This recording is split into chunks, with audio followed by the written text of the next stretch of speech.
നമസ്കാരം പ്രിയപ്പെട്ട കൂട്ടുകാരെ.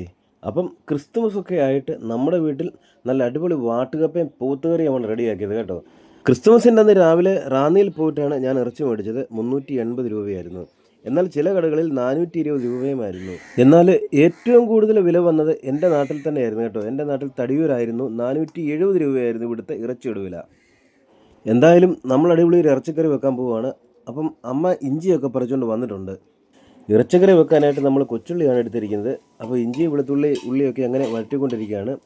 അത് ഒന്ന് വഴന്നു വരുമ്പോഴത്തേന് കണ്ടത് നല്ലപോലെ വെട്ടി വൃത്തിയാക്കി ഇറച്ചി നമ്മളങ്ങനെ കഴുകി റെഡിയാക്കിയിരിക്കുകയാണ്. എന്തായാലും ഈ പ്രാവശ്യം ഇറച്ചി മേടിച്ചപ്പം ഒരല്പം പോലും വേസ്റ്റ് ഇല്ലാത്ത നല്ല ഇറച്ചി തന്നെയാണ് നമുക്ക് കിട്ടിയിരിക്കുന്നത് കേട്ടോ. ഉള്ളി വഴറ്റിയ കൂട്ടത്തിൽ തന്നെ മല്ലിപ്പൊടി മുളക് പൊടിയൊക്കെ ഇട്ട് അതിൻ്റെയും പച്ചമണമൊക്കെ ഒന്ന് മാറി നല്ല റെഡിയായിട്ട് വഴറ്റിയൊക്കെ എടുത്തിട്ടുണ്ട്. അത് കഴിഞ്ഞപ്പോഴത്തേന് നമ്മൾ വെട്ടി വൃത്തി റെഡിയാക്കി വെച്ചിരിക്കുന്ന ഇറച്ചി കഷ്ണങ്ങൾ അതിലേക്ക് ഇട്ട് കൊടുക്കുകയാണ്. ഇനി ഈ ഇറച്ചി കഷ്ണങ്ങൾ മസാലയിൽ നല്ലതുപോലെ ഒന്ന് പിടിക്കത്തക്ക വിധത്തിൽ അടി തീർത്ത് നല്ലതുപോലെ ഇളക്കിയെടുക്കുകയാണ്. ഇറച്ചിക്കറി വെക്കാനായിട്ട് എല്ലാവർക്കും അറിയാവുന്നതുകൊണ്ട് നമ്മളിതൊരു റെസിപ്പി ആയിട്ടൊന്നും അല്ല പറയുന്നത്. നമ്മുടെ വീട്ടിൽ ചെയ്തത് നമ്മളൊന്ന് കാണിക്കുന്നതേ ഉള്ളൂ കേട്ടോ. കുക്കറിൽ വെച്ച് വേവിച്ചതുകൊണ്ട് പെട്ടെന്ന് തന്നെ നമ്മുടെ ഇറച്ചിക്കറിയൊക്കെ റെഡി ആയിട്ടുണ്ട്.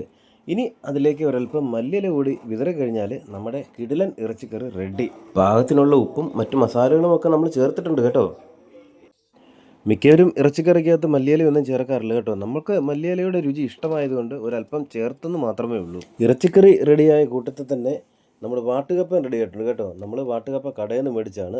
ഒരു 1.5 കിലോ വാട്ടുകപ്പ നമ്മൾ മേടിച്ചായിരുന്നു. 1.5 കിലോ വാട്ടുകപ്പയ്ക്ക് 150 രൂപ വിലയായിരുന്നു. പണ്ടൊക്കെ നമ്മുടെ വീട്ടാവശ്യത്തിനുള്ള വാട്ടുകപ്പയൊക്കെ നമ്മൾ തന്നെ ഉണ്ടാക്കിയെടുക്കരുന്ന പതിവ്. അന്നൊക്കെ മിക്ക വീടുകളിലും കപ്പ കൃഷി ഉണ്ടായിരുന്നു. ഇന്ന് കപ്പ നടാൻ പറ്റത്തില്ല. ഇന്ന് കപ്പ നട്ടാൽ ഉടനെ പന്നി വന്ന് കുത്തിക്കളയും.